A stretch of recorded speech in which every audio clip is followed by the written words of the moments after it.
I don't know if anyone else is going to find this interesting, but to me, this is like a miracle. It's a painting in the British Museum from 1802, and it depicts different monarchs of the Western world, of Europe. Frederick II, the King of France, the King of Britain, the Prussian King, the Austrian King, and they're sitting down at the table, and what's for dinner? It's this turkey, right? But the turkey, the head of the turkey is the Ottoman Sultan, the Muslim Caliph of that time. And they're sitting down and one of them's like, I like this part. My grandmother used to like this part. And written down on the turkey, like on the head, is Constantinople. And then there's other parts of the Muslim world, the Western provinces, all written up there. And the tagline is going to cut up a turkey.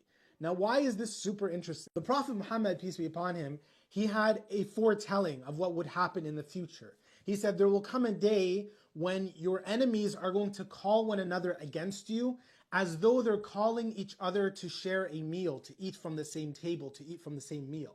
And the companions, they said to the Prophet, are we going to be so few in number on that day that we're being persecuted? The Prophet said, no, you're going to be many on that day. There's going to be a lot of Muslims. He said, وَلَكِنَّكُمْ كَغُثَاءِ السَّيْلِ, but you will be like the scum on the sea, the scum in the sea. So the sea, the water has value. The water moves the current. But the scum of the sea just goes where the current goes, doesn't provide value. You're going to lose your influence. You're going to lose your power. You're going to lose your ability to contribute. You're going to be weak at that time. And then he said, and God is going to take away the reverence of you from the hearts of your enemies. Your enemies are no longer going to have any reverence, any fear, any respect for you. And we see that today, like Muslims die and they don't even think like we're human beings. And then he said, and God is going to put in your hearts al-wahan, the weakness. There's going to be a weakness in your heart.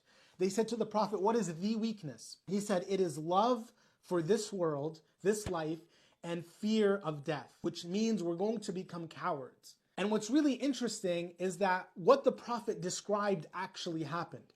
Literally, the British and the French in the Sykes-Picot Agreement sat down with the Russians and they looked at the Muslim world and they drew our borders, they drew our map. They decided the British are going to colonize these areas, the French are going to colonize those areas, the Russians will get this and the Italians will get that. They literally, as though they were sharing a meal, sat down and decided the fate of the Muslim world. And even though we are so much in numbers, we were so weak we couldn't do anything about it. And in that process, they decided Palestine would be taken away from the Palestinian people.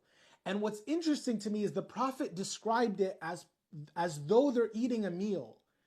And the people who for sure did not know anything about what the Prophet Muhammad said, when they were thinking about what they wanted to do to the Muslim world, they drew a painting as though they're about to eat a meal.